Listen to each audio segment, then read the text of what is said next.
let's pick up. Well, actually, let's just talk about that for a bit. Directing a series that has a consistent director, like you were the sole director on The New Adventures of Old Christine, and Cheers is pretty much Jim Burrows, and then a couple other people, versus a series with multiple directors who come in. What's the difference, do you think, in how you respond to the cast that way? The only real experience I've had with that would be, I did a couple of spots for Everybody Loves Raymond. Everybody Loves Raymond used a lot of different directors over the years. And I came in and did one, I want to say their 5th season, and then I did one their last season. And that was, I think that's a situation with Phil Rosenthal, who created the show, along with Ray, and Phil was the showrunner in every sense of the word. He really controlled everything, pretty much. And so for me to come in as a director, I simply came in as a huge fan of the show, and I really wanted to have the opportunity to work with that cast. And Phil I knew and was friends with, and really admired what he did and does. And so for me, I just simply wanted to come in and enjoy the privilege of spending a week with all these people. The only adjustment for me was I adhered to Phil's request for the shooting style, which worked great for them, but it was a very flat way of shooting it, and it was just not the way I like to shoot. So that was an adjustment. I mean, I snuck in a couple of things that, but generally, I completely did it. You know, I came in as a guest and completely did what Phil wanted, and to keep that look of the show that was working so beautifully for them. And I think for freelance directors, I think that arena has been provided by virtue of the showrunner who chooses to have freelance directors as opposed to a set director. Usually that's because of the style of the way the showrunner likes to work. He likes to have, I guess, more control. So that's why I've kind of stayed away from that. I like being a part of a family and having a home where I can do my thing, and so it's more of a collaborative relationship with the showrunner.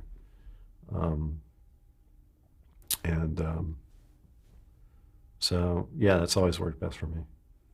All right, well, talking about walking into a family, right? We are now up to Seinfeld. So this is a very successful series that has been on for, I think, 5 seasons before you came into it. Mm-hmm. Yeah. And so can you tell us how that came about? You knew Larry David? I met Larry. I did a pilot for Fox. It was called Red Hook, which later it was changed to Sammy and Friends. It was a script, a really fun script that I liked. It was written by a guy named Sam Cass, and he wrote about his neighborhood, Red Hook, back in New York. And it was something that it was different for me, being someone who was born and raised in Los Angeles. I thought it'd be kind of a challenge to direct something about a neighborhood in New York.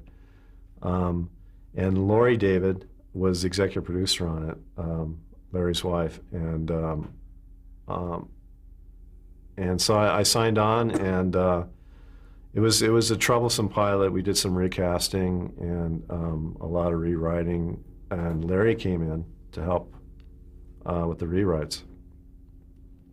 So I got to know Larry very quickly under sort of a pressured situation, which all pilots are really, but this one in particular. And so come shoot night, we did a lot of last-minute rewriting, and so I was with Larry till like 2 or 3 in the morning, finishing up this show where he really kicked in and helped out. And as we walked away that night, I was an enormously huge fan of Seinfeld. I was like so in love with the show, and it was like if there's ever a show I would dream of working on, it was Seinfeld. I was just blown away by it and by its style and how different it was, and just the way of doing comedy. It was like nothing. It was like nothing that I had ever seen. It was just more. It was more of a conversational style of comedy. It wasn't set up joke like most sitcoms were in terms of a formulaic sort of style that came out of the MTM shows and things like that. Seinfeld, it was like, I mean, people always say it's a show about nothing. In a sense, it was in terms of the joke telling. It was just two guys sitting around just having a conversation. And it was just it just seemed a lot more character driven than most shows. And it just really appealed to me. It felt like something different to do. So as we walked away that night, I just kind of jokingly said to Larry, if you ever need any help on that other little show of yours, give me a call. And he chuckled, and that was the last I saw of him. And about 2 or 3 weeks later, I got a call at home from Larry David, and he said, I've been thinking about what you said. And I said, well, what did I say? And he said, you sound like you're interested in doing the show. And I said, yeah, I'm interested in doing the show.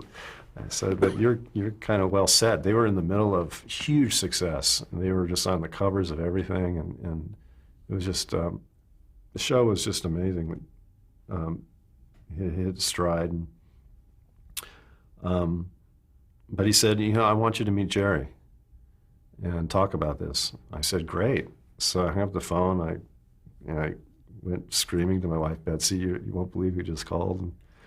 So it was like a scene out of the show. We met at a diner. We met at Dupar's Diner, where the three of us are sitting in a booth. And we just started talking, and I got to know Jerry, and we hit it off immediately. And they're asking me how I worked, and I was asking them some questions. And we had a nice breakfast together. Jerry and I ended up ordering the same thing. So, and then afterwards, Larry walked me to my car out in the parking lot and said, he liked you. I think this is going to work. And I said, what are you saying? I said, is this real? And he says, yeah, we'd like you to do the show. Now, they had a director. They had a director, Tom Chironis, who did an amazing job. And for whatever reason, they wanted to make a change. And I wasn't going to complain. But they ended up hiring me. They hired me for 6 episodes, just a probationary period, make sure I liked it and they liked me and everything would work out. And thank God it did. So I found myself, I just made this glib little comment at 3 a.m. one night, and 2 months later I was hired to be the Seinfeld director. You never know. You never know. Sometimes those glib comments work. Can you recollect that first experience? What episode was it, and what happened when you got to set? Yeah, it was episode number 86. It was called The Chaperone. And the story was Kramer takes on this young woman who's in a beauty pageant, and to train her and nurture her and show her the steps, show her the ropes. And I remember walking on stage 9 at CBS Radford that first day, and sitting at the table for our table read. And I'm sitting at the head of the table, Larry David's sitting next to me. And then there's Jason Alexander, Michael Richards, Jerry Seinfeld, Julia Louis-Dreyfus. And I'm going to conduct the table read. And I just remember just before I turned the page, I started having a little panic attack. I just couldn't believe that this was real. I was just so excited and nervous, but I'm sure from the outside I was sitting there looking bored. I was trying everything in my power not to show it, and it was just an amazing moment in my career. And I just kept saying, "You cannot blow this. You cannot blow this." And the thing that I found out immediately was this cast were so amazing, so professional.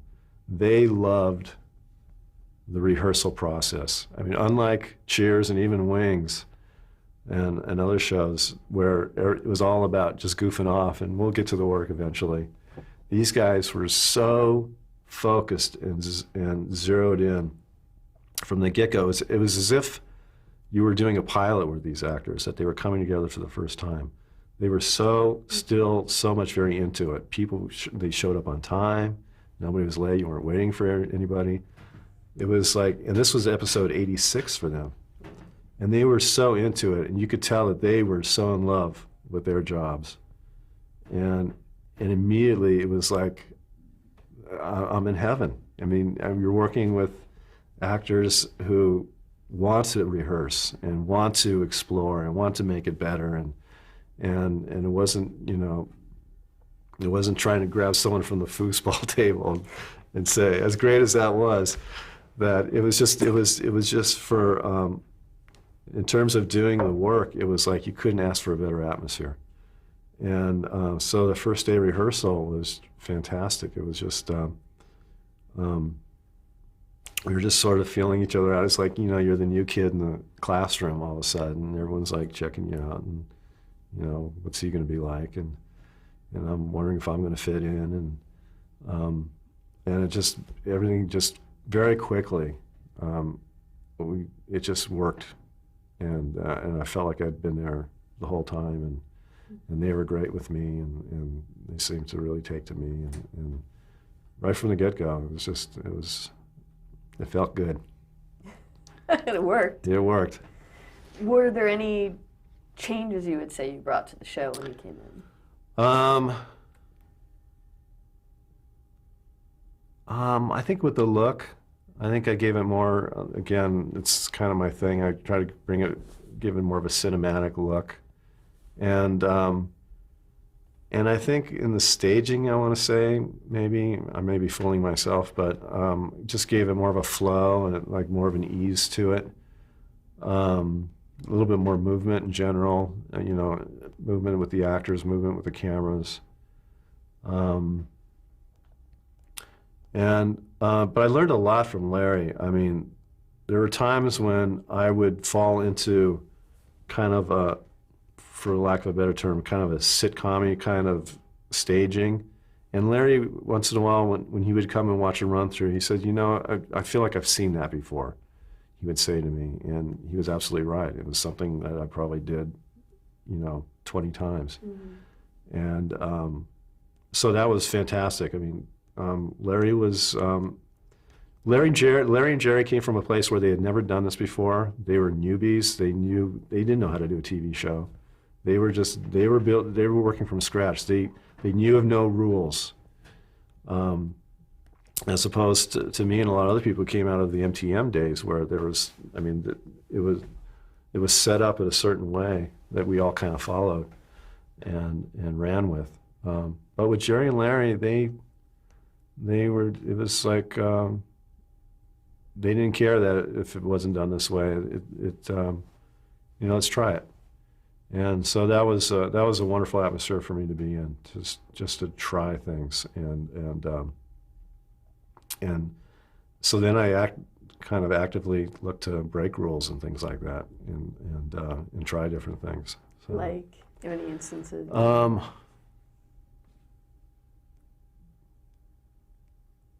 When Jerry talked about with the toilet shot, was that really happen with the camera and the? Yeah, there was. Just in terms of visual storytelling and just having more of an opportunity to visually be comedic.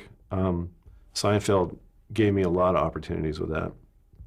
We shot one show. It was called The Pothole, and there was a scene where. Jerry's over at a girlfriend's place, and he spent the night, and he has to brush his teeth, and he goes to brush his teeth in the bathroom, and he accidentally knocks this girl's toothbrush into the toilet. And in rehearsing it, Jerry he kind of accidentally knocks it over, and he looks over, and he just gives this great reaction. And, there's the normal way to cover it, which would be a profile of him looking down in the toilet and reacting. Mm-hmm. But I said, how great would it be to see that his face through the toilet bowl of water, the toilet bowl's POV. And so things like that I would look for in on the Seinfeld show. If I had the time, I could do those shots instead of the standard way of doing, at Cheers or a Frasier, where it's all the camera's out front and, it's recording theater. With Seinfeld, you could do more cinematic things. So we constructed this shot. I had the guys. I got the camera down on a hi-hat, and we boosted. We carved out the bottom of the toilet, put in a glass bottom, and lit it, and we put the camera up, and we had the toothbrush drop in, and we had to do a few takes of that because it had to drop in the right spot, and then have Jerry come in, because I kind of wanted to try and do it on one take.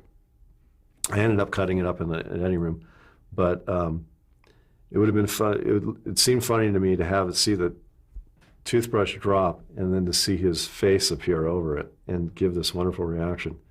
So we did a few takes of it, but it took a while to construct that shot. It only lasts 2 seconds, but we spent about 4 hours on it. We had time to kill that day, apparently, something which we never had. But that was that's an example of fun stuff to work with. And we were working at the Radford lot, and Seinfeld, the show, it was scripts were very long. Most sitcom scripts are 40 to 45 pages. We were 55 to 65 pages, and just a lot of little scenes and a lot of sets. So we were constantly shooting out sets and building new sets overnight within the same week. So it was a constant turnaround, and we were going outside to our New York street and using that day and night, and we used every inch of that place. And just the Radford lot in general, we used every little nook and cranny we could get away with. One of the office buildings we used is Yankee Stadium. There were some trailers out back that we used as Del Boca Vista down in Florida, the retirement community. There was a small piece of grass that we used as Central Park over and over again. It was just a small little 20 by 20 foot area that we used as Central Park. So those were challenges, trying to make this little piece of earth look like Central Park. And I remember one shot that was really fun. It was an episode called The Rye, where Kramer has a hansom cab. And he's the rider, and he takes George's in-laws for a ride. And we put snow in this we built a real fancy, a replica of a park light. And there was a tree there, and we put in some snow, and I got a crane. And I had about 15 feet to work with, but I started on this lamp in the snow, and the hansom cab comes in with these horses, comes in towards the shot. And it worked beautifully. It was like you felt like you're in the middle of Central Park, even though if you were to step outside the camera and look around, it was probably about as big as this room. So it was fun finding little nooks and crannies like that and create these visual elements with a show like Seinfeld. It was great just to be able to do these fun little. We got to break out toys and cranes and Steadicam and all this kind of stuff, which back in the mid-'90s, those things just didn't happen on comedies. They do all the time now. Most comedies now are single camera. But back when we were doing Seinfeld, we were kind of the lone wolf. Right. So it was fun. Now, Jerry and Larry came from a live stand-up background, and now you'd been working in television for a while. Was there any kind of your sensibilities or directing style or notes that you perhaps gave them, or a little spin you put on the show, do you think, that shifted in the years that you were directing? That maybe was new to them, or? I don't know. That's a good question. Wow, that's a very good question. Perhaps the pacing was the pacing is one thing I know that was talked about. Yeah, the pacing, I was always working on the pacing. That, as the show grew and got busier and a little crazier, the pacing got much more so. When you look at early Seinfelds, the pace is very slow, It's basically long scenes with, you know, people just talking, and there's nothing going on. And by the time I got there, it had evolved into a whirling dervish. I mean, there's 4 different stories going on, and somehow they all connect at the end, and it was a sight to behold. I mean, there were a lot of 1, 2, 3-page scenes, as opposed to long, rambling conversations. So it just became, it felt more like a throwback in a way to the old two-reelers of the 20s and 30s, which Jerry talks about all the time. He always thinks of Abbott and Costello. That was a big influence on him, and when he and Larry put this show together. So it was, you know, working on pacing, but also keeping it real. So it didn't. I mean, the situations themselves were cartoonish enough. So I always wanted the performances to try to maintain reality and keep alive that conversational tone that they had set up when the scenes were slower and longer. Still try to keep that up even though it was more paced up, because you didn't want it to get too big. So you wanted to find that balance.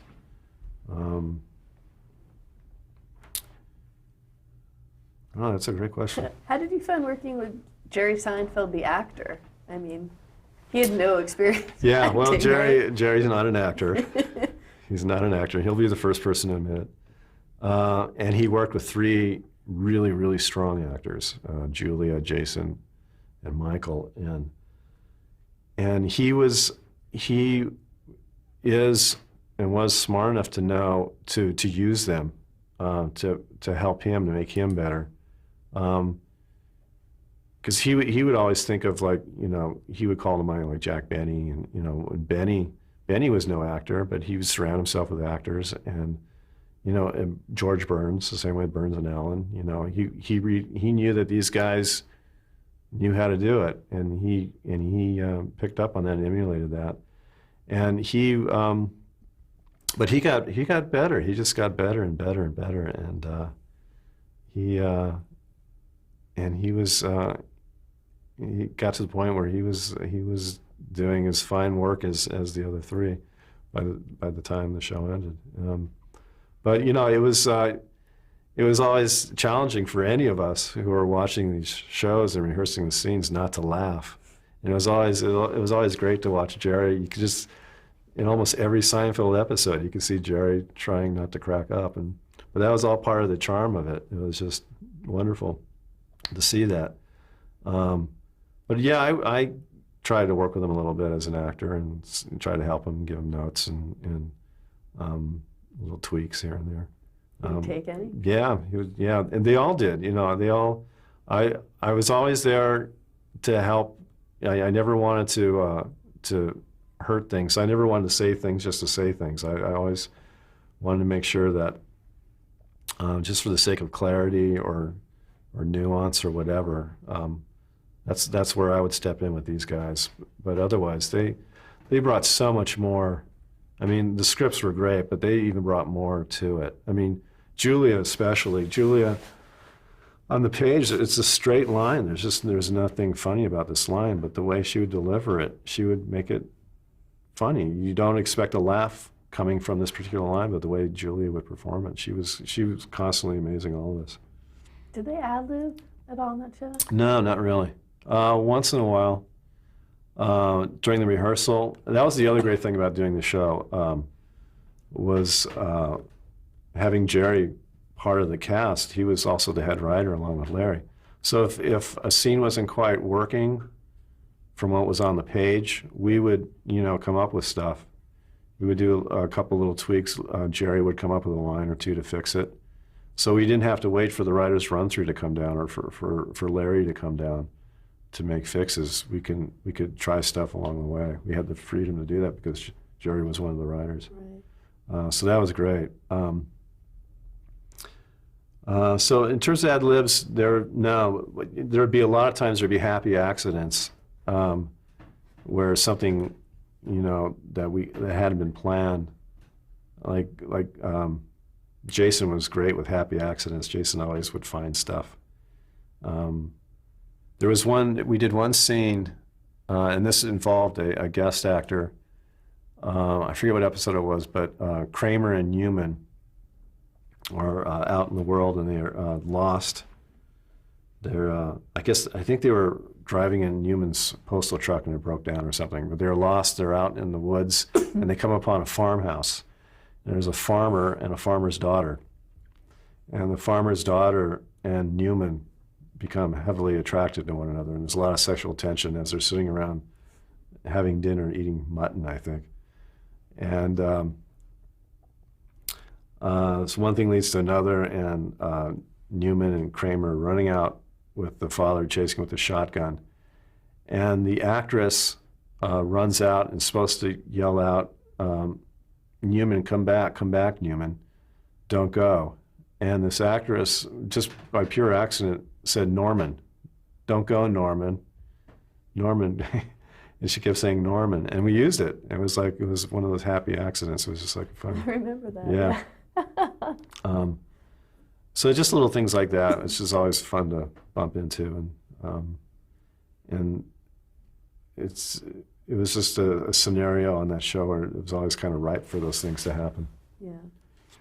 You said something earlier about watching Laurel and Hardy and wondering why the tragedies that would befall them were funny to you. Right. Now on Seinfeld and later Curb also, but Seinfeld I'm thinking of like The Invitation, some of Larry David's darker episodes. Right. You were dealing with dead people, but Right. still you were able to keep it light. Yeah. How does that happen? I mean, can you talk a bit about that? About how is it the challenges of a director dealing with a subject matter that's really dark? Right.